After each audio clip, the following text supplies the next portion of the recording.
नमस्कार, मैं Devendra Sharma performance tutor में आप सभी का स्वागत करता हूँ। इस वीडियो लेक्चर में हम सॉइल एज ए रिसोर्स देखने वाले हैं। ठीक है, सॉइल एज ए रिसोर्स हम इस वीडियो लेक्चर में देखेंगे कि सॉइल हमारे लिए कितनी इंपॉर्टेंट है। ठीक है, हम आगे जो है हमारे और लेक्चर्स में पढ़ेंगे, सॉइल के क्लासिफिकेशन को पढ़ेंगे, हम उससे रिलेटेड जो और भी इश्यूज़ को देखेंगे। ठीक है, यदि आगे जाने से पहले कहना चाहूँगा, यदि आपने हमारे चैनल को अभी तक सब्सक्राइब नहीं किया तो प्लीज़ चैनल को सब्सक्राइब कर लें, वीडियो को लाइक करें। चलिए शुरू करते हैं। Soil as a resource, soil is the most important renewable natural resource. यदि आप सॉइल की बात करें तो वो क्या है, इंपॉर्टेंट रीनेबल नेचुरल रिसोर्स है। रीनेबल नेचुरल रिसोर्स मतलब सॉइल क्या है, रीन्यूएबल है। मतलब कि हमने रीन्यूएबल की डेफिनेशन को समझा था, हमने पढ़ा था कि रीन्यूएबल मतलब क्या होता है। रीन्यूएबल वो होता है कि the resources which can be renewed और reproduce by physical chemical or और mechanical process are known as renewable और रिप्लेनिशेबल रिसोर्स। हम उससे क्या बोलते हैं, रीन्यूएबल एंड रिप्लेनिशेबल रिसोर्स। तो सॉइल क्या है, एक रीन्यूएबल एंड रिप्लेनिशेबल रिसोर्स है। ठीक है, और ये क्या है, नेचुरल रिसोर्स भी है, तो प्राकृतिक भी है। ठीक है, तो सॉइल क्या है, एक रीन्यूएबल नेचुरल रिसोर्स है। ठीक है, it is the medium of plant growth and support different types of living organisms on the earth. यदि आप बात करें तो ये मीडियम है प्लांट की ग्रोथ का, मतलब प्लांट की ग्रोथ भी आपको यहीं पर देखने को मिलेगी, और ये सपोर्ट करता है डिफरेंट लिविंग ऑर्गेनिजम्स को जो कि इसके अंदर पाए जाते हैं।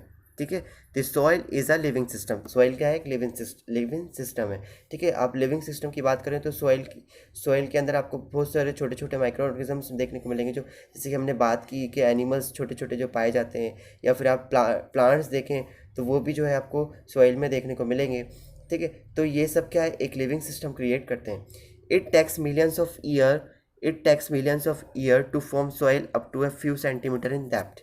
ठीक है, यदि आप बात करें तो इसको बनने में मिलियंस ऑफ ईयर लग जाते हैं। यदि 1 सेंटीमीटर की बात करें तो करीबन 100 ईयर्स लग जाते हैं इसको बनने के लिए। ठीक है, तो बहुत ही स्लो प्रोसेस देखने को मिलती है। रेलिफ, पैरेंट रॉक और bed rock, climate, vegetation and other forms of life are and time are important factors in the formation of soil. Relief हुआ, पैरेंट रॉक और बेड रॉक हुआ, क्लाइमेट हुआ, vegetation हुआ और अदर फॉर्म्स ऑफ लाइफ और time हुआ, ये important factors हैं जो कि फॉर्मेशन ऑफ सॉइल के लिए बहुत ही इंपॉर्टेंट फैक्टर हैं। जब फॉर्मेशन सॉइल इन फैक्टर्स के पर आधारित ही हमें देखने को मिलेगा। ठीक है, यदि हम बात करें तो यदि सॉइल जो फॉर्म होता है, जब इन सब चीज़ों का इंट्रैक्शन होता है, जब हमें फॉर्मेशन ऑफ सॉइल देखने को मिलेगा। ठीक है, और यदि हम बात करें कि ये जो फैक्टर्स हैं वे वेरी करते हैं प्लेस टू प्लेस, मतलब कि आपको हर जगह ये जो फैक्टर्स हैं आपको वेरी करते हुए नजर आएंगे। मतलब कहीं पर आपको रेलिफ मिलेगा, कहीं पर नहीं मिलेगा, कहीं पर क्लाइमेटिक कंडीशन आपको डिफरेंट मिलेंगी। ठीक है, तो इस प्रकार से यदि हम देखें तो ये जो फैक्टर्स है वेरी करते हैं। ठीक है, यदि ये जितने फैक्टर्स जो हैं, ये इनका जो कॉम्बिनेशन है, इसी कारण जो है आपको अलग अलग प्रकार की जो है आपको सॉइल जो है अलग अलग प्रकार की जो है डेवलप होती हुई नज़र आएगी। ठीक है, जैसे ये फैक्टर्स वेरी करते हैं तो इसलिए आप जब आगे पढ़ेंगे हम क्लासिफिकेशन ऑफ सॉइल, तो हमें डिफरेंट टाइप्स की सॉइल देखने को मिलेगी। तो वो इसलिए होता है कि ये जो फैक्टर हैं वेरी करते हैं। ठीक है, कहीं पे आपको क्लाइमेटिक कंडीशन अलग दिखेगी, कहीं पे आपको पेरेंट मटेरियल अलग दिखेगा, कहीं पे आपको रेलिफ अलग देखने को मिलेगा।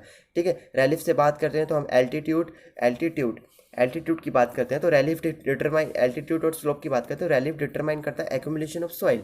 ठीक है, मतलब आप देखेंगे तो आप जब रेलिफ को देखें तो आपको जो रेलिफ में ऊपर जब ये आप देखें तो आपको अलग प्रकार की सॉइल नज़र आएगी। ठीक है, सॉइल नज़र आएगी, मतलब नीचे आप देखें तो आपको अधिक सॉइल नज़र आएगी। ठीक है, समझ में आ रहा है, मतलब सॉइल ये ऐसा क्यों होता है कि यदि आप रेलिफ पे देखें तो आपको वहाँ से यदि वाटर जो फ्लो होता है, ठीक है, पहाड़ से यदि पानी आता है तो उसकी रफ्तार तेज हो जाती है। उसके कारण क्या होता है कि जो सोइल है वो ऊपर इतनी अच्छी हमको नहीं मिलेगी जितनी हमको उसके जो है डेप्थ में नीचे देखने को मिलेगी। ठीक है, नीचे देखने को मिलेगी, फुट में देखने को मिलेगी, उतनी अच्छी सोइल हमें ऊपर देखने को नहीं मिलेगी। तो ये जो रेलिफ का ये जो रेलिफ है इसका भी कहीं ना कहीं एक अलग ही रोल देखने को मिलता है, कुछ इफेक्ट देखने को मिलता है। ठीक है, पुअर सॉइल देखने को मिलेगी आपको ऊपर, कंपैरिजन टू नीचे यदि आप देखें तो रिचर सॉइल देखने को मिलेगी, अच्छी सॉइल देखने को मिलेगी। तो ये क्यों कि आप देखिए रेलिफ ने क्या अपना रोल प्ले किया सॉइल को अलग अलग टाइप से फॉर्मेशन करने के लिए। अब वैसे पेरेंट मटेरियल की बात करें ठीक है। तो आपको यदि आप देखें तो पर्टिकुलर इस जगह पर आपको अलग अलग टाइप से जो है पेरेंट मटेरियल देखने को मिलेगा। पेरेंट मटेरियल से मतलब होता है कि जिससे कि आपका जो है रॉक फॉर्म हुआ है, ठीक है, उसे हम कहते हैं पेरेंट मटेरियल।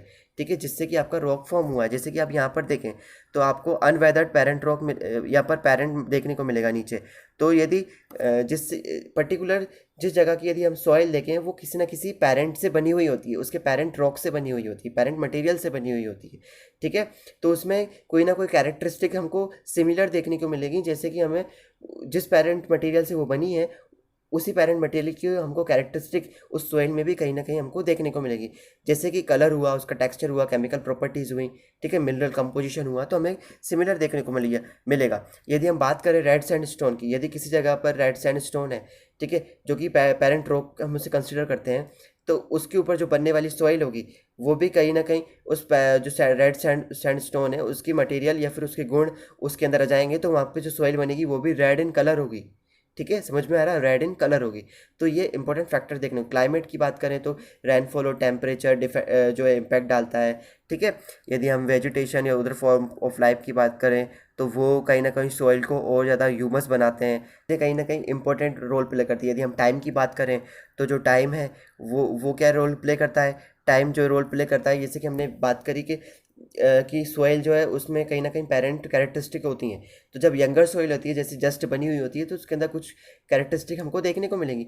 पर जैसे ही समय होता है, धीरे धीरे समय होता है, तो वो जो ये जो क्लाइमेट हुआ, ठीक है, ये जो क्लाइमेट का इम्पैक्ट हुआ, ठीक है, और रेलिफ या बहुत सारे यदि हम वेजिटेशन का ऑर्गेनिज्म का उसमें इम्पैक्ट देखें, ठीक है, ऑर्गेनिज्म का इम्पैक्ट से मतलब है कि आपको जो ऑर्गेनिज्म यदि आप प्लांट्स और एनिमल्स को देखें तो वो आपको ग्रो करते हुए नजर आएंगे सॉइल पर। ठीक है, तो वो वहीं पर मर मर जाते हैं, उनकी वहीं पर डेथ हो जाती है, फिर बाद में वो डिकम्पोज होते हैं और सॉइल को ज़्यादा ह्यूमस बनाते हैं। ठीक है, और ज़्यादा फर्टिलिटी ग्रो होती है उसमें। ठीक है, फर्टाइल और ज़्यादा होता है सॉइल। ठीक है, तो कहीं ना कहीं कैरेक्टरिस्टिक जो चेंज हो जाती हैं। ठीक है, आपको पता है कि अलग अलग जगह पर हमको अलग अलग टाइप का फ्लोरा फोना माइक्रो ऑर्गेनिजम्स देखने को मिलेंगे। ठीक है, तो ये जो अलग अलग मतलब कहीं पे आपको ज़्यादा देखने को मिलेंगे, कहीं पे कम देखने को मिलेंगे। इस कारण क्या होता है कि सॉइल का अलग अलग जगह हमको ह्यूमस भी अलग अलग टाइप से देखने को मिलेगा। ठीक है, तो यदि हम टाइम की बात करें तो यंगर सोइल में आपको जो है कैरेक्टरिस्टिक देखने को मिलेंगी पेरेंट मटेरियल, पर समय के साथ जो है उसमें कैरेक्टरिस्टिक जो है चेंज भी होती हुई नजर आएंगी। ठीक है, इन्वायरमेंटल फैक्टर जो होंगे, ठीक है, इन्वायरमेंट के जितने फैक्टर्स हैं वो उसके ऊपर इम्पैक्ट डालेंगे, तो उसके कारण क्या होगा, समय के साथ जो है टाइम के साथ जो है वो जो सोइल बन रही है उसमें कहीं ना कहीं हमको परिवर्तन नज़र आएगा। ठीक है, चेंजेस नज़र आएंगे। यदि हम यहाँ पर बात करें तो यदि हम आगे बढ़ें तो हमको देखने को मिल रहा है कि various forces of nature such as change in temperature, action of running water, wind and glacier activities of decomposer contribute to the formation of soil। ये सब चीज़ें contribute करती हैं। ठीक है, एक्टिविटीज़ यदि डिकम्पोजर्स की एक्टिविटीज़ हो, ठीक है, जो छोटे छोटे माइक्रो ऑर्गेनिजम्स होते हैं वो डिकम्पोज करते हैं। कोई प्लांट गिर गया, डेड हो गया, तो उसको डिकम्पोज करने का काम माइक्रो ऑर्गेनिजम्स का होता है। ठीक है, ग्लेशियर्स, विंड एंड ग्लेशियर जब आपकी वेदरिंग होती है, ठीक है, वेदरिंग होती है, यहाँ से जो विंड जो है आपकी वेदरिंग करता है, ग्लेशियर्स से जो आपका वाटर जो है फ्लो होकर आता है। ठीक है, action of running water, temperature की बात करें जो हमने बात करी, chemical and organic changes which take place in the soil, ठीक है, आर इक्वली इंपॉर्टेंट। जो केमिकल और ऑर्गेनिक चेंजेस होते हैं सोइल के अंदर वो भी हमारे लिए इंपॉर्टेंट है। ठीक है, soil also consist of organic humus, soil के जो हमको ऑर्गेनिक ह्यूमस देखने को मिलेगा। ठीक है, ह्यूमस देखने को मिलेगा, इनऑर्गेनिक मटेरियल्स भी देखने को मिलेंगे। यदि हम ऊपर अभी हम देखेंगे सॉइल प्रोफाइल को on the basis of factor responsible for soil formation, colour, thickness, texture, age, chemical and physical properties the soil.